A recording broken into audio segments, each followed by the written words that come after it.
Mark wakes up when he hears his neighbor Enid calling him, saying something is happening. He doesn't pay much attention and gets out of bed. When he tries to open the window, it won't open at all. In the building across, he notices a guy who is banging on the glass of his house, but he doesn't give much importance to it. When he goes to get ready for work, he begins to notice that things are not normal. The faucet doesn't release water, the power was cut off, and his phone doesn't get any signal. Even with all this happening, he takes a deep breath and tries to do things the usual way. He looks at the time and sees that it's already past time, then receives a call from his ex-wife wanting to know where he is.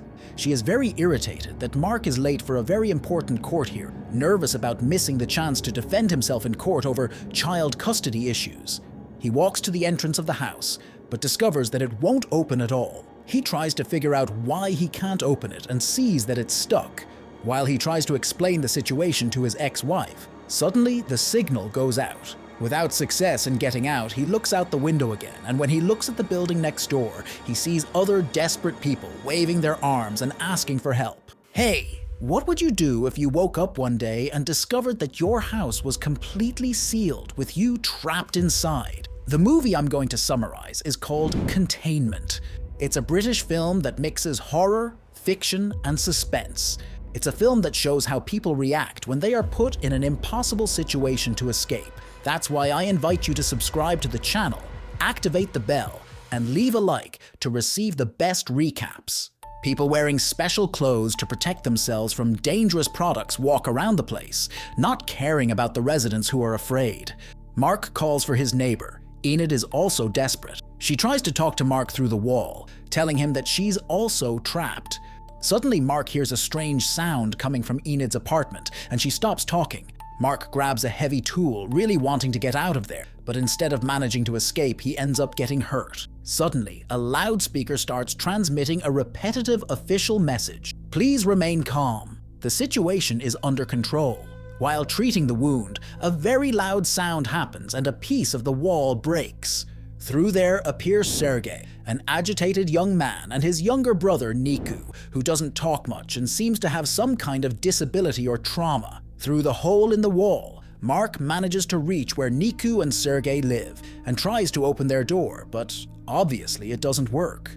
After that, two more residents appear, Sally, who works as a nurse, and Aiden, who is a public servant. The two say exactly the same thing as the others.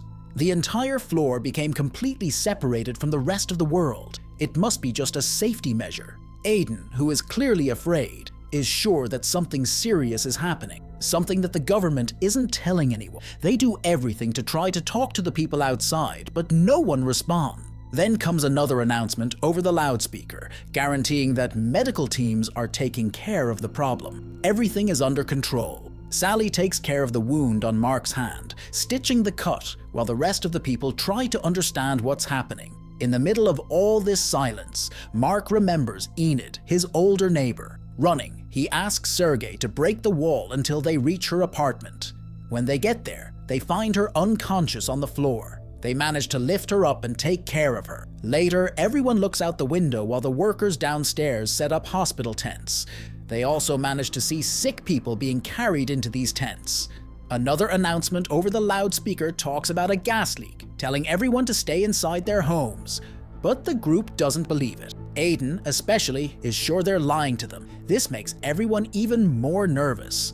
Why would they need a medical team if it was just a gas leak? This doesn't make any sense. They become even more suspicious when they see workers in protective clothing throwing chemicals and dragging more sick residents to the tents.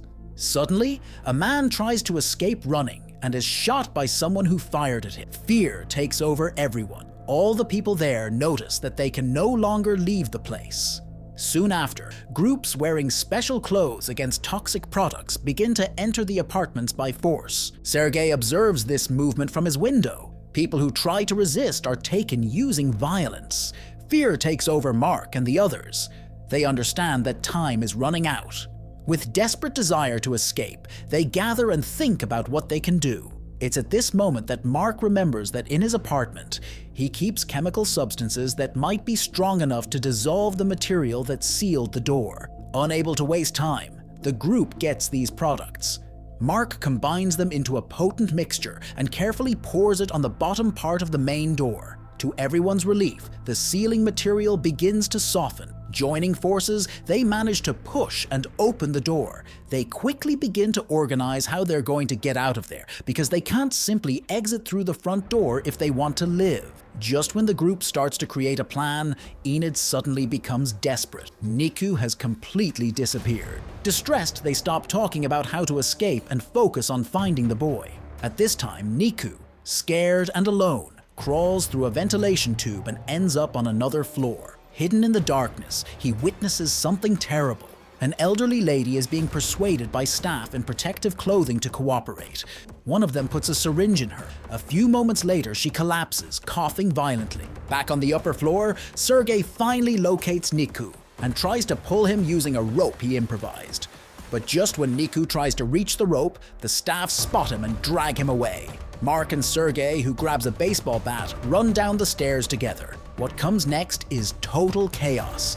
In the heat of the moment, Sergei strikes one of the protective-suited staff members, causing his death. When he was about to kill the remaining female staff member, Mark doesn't let him and says she might give answers about what's happening. Sergei takes the woman to the apartment where they are. Sally, Enid, and Aiden go through the woman's things and find a smoke spray. Mark tries to interrogate the woman in protective clothing calmly. Sergei, however, immature, loses control. He pulls her in front of the window with a paper taped to her chest, saying, "I got one," for all the others in the building across to see. Soon after, the woman's radio makes noise.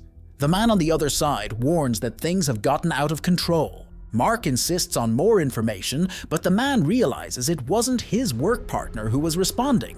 He says he's there to help and asks to speak with his partner to make sure she's okay. When Mark was about to hand the radio to the woman, Sergei takes it and said if they want her, they'll have to come get her. After that, Mark tries to calm Sergei and tries to talk to the woman gently, hoping to get answers. Her name is Hazel. When he tries to remove her protective clothing, Hazel reacts with great fear, confirming his worst fear. Hazel isn't defending herself from what exists out there. She's defending herself from them. Finally, being pressured, Hazel tells the truth. She tells them that the region was attacked by a lethal virus that spreads through the air. The government, according to her, cut off all communication to avoid widespread panic. They are hiding the reality, not just about the virus, but about everything. To separate contaminated places, run tests, and not tell anyone anything. She says there's a possibility that none of them have the disease, but this means there's an equal chance that they might also be sick. When questioned about the virus, she tells them it causes severe coughing, breathing problems, and even vision loss.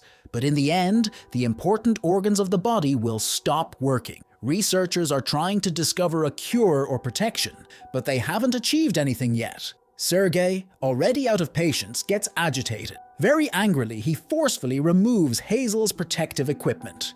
Hazel tries to grab a syringe, but Sergei manages to get it first. Everyone falls silent and scared when Mark removes the protection from her face. Hazel, now defenseless, tells the truth. The vaccine is still being tested and might not even work. She asks the group to stay home until those responsible control everything, because simple contact with an infected person outside is certain death. Later, when it was already night, everyone gathered to talk about what to do. Hazel tries to escape. Sergei, full of fear and distrust, knocks her down and starts beating her violently. Mark jumps to stop the fight, but Sergei pushes him angrily. In the middle of all this confusion, Sergei ends up accidentally hitting Niku. Niku starts crying and everyone is very shaken. Soon after, the group sees people coming toward their building. A bunch of people are gathering, angry and wanting explanations. They're going there because they know there's one of the people in chemical protective clothing at the location. Hazel, very scared, asks the others not to let these people in, fearing they might have the virus. At this moment, the intercom makes noise.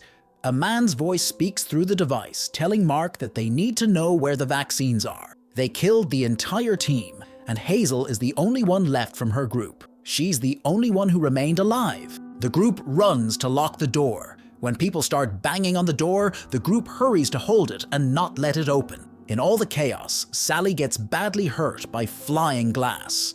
Sergey throws a smoke bomb to make the crowd go away and takes Sally back inside the apartment, but the wound is very serious. Hazel does everything she can to save her, but it's already too late.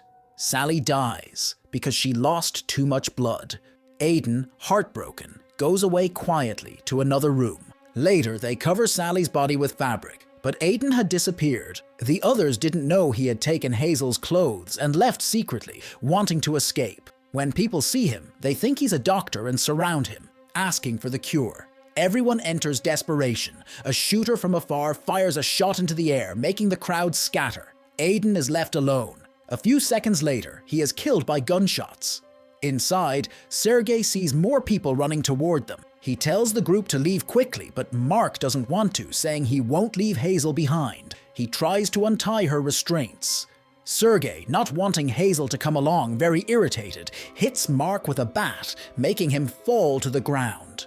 In the background, he hears Hazel screaming, desperately saying she doesn't have the vaccine. Then Mark faints. When Mark wakes up, he doesn't see Hazel. He runs to find Niku and the others.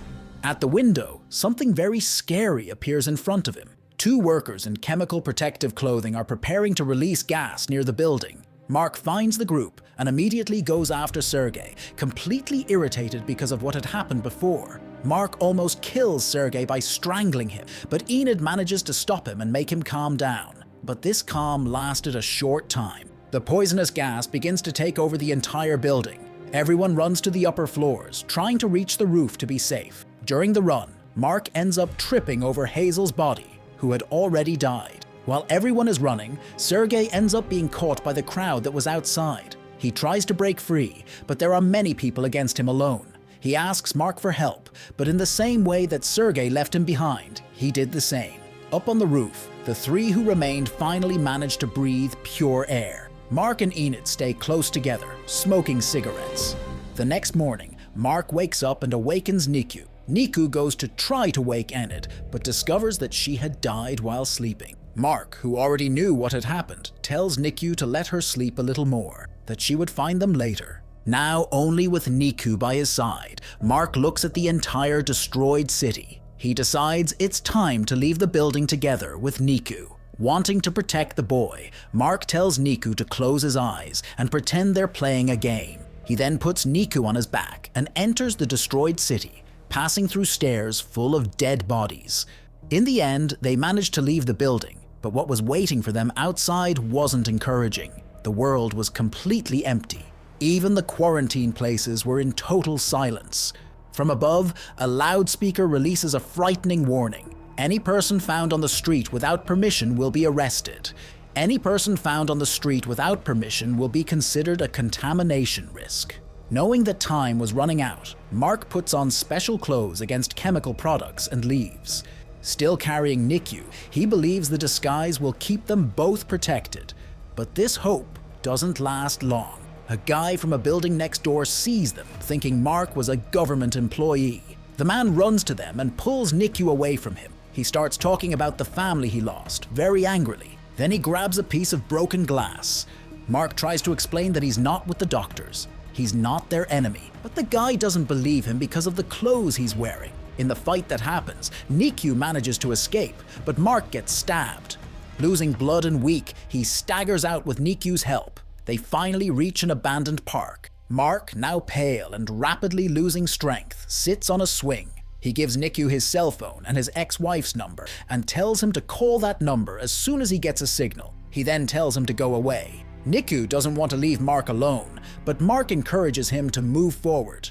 Niku continues walking. From afar, he sees people wearing special clothes against chemicals. While he's standing there, other people from behind manage to catch him. A few moments later, Niku wakes up in a clean and very bright room with other children around him. People in protective clothing are walking around. One of them crouches down, speaking in a calm voice, promising that everything will be okay. Niku then takes out a photo of Mark with his family. He then grips the phone that Mark had given him. The last scene shows a radio transmission expanding the containment area and asking for more support. It becomes clear that the situation is far beyond the authorities' control and that the quarantine is spreading to much larger areas. And so the film ends. What rating would you give this movie? This final scene leaves a terrible question in the air. Is Niku really being saved, or is he being taken to the same fate as all the others? Don't forget to activate the bell to be notified of new recaps. So until next time,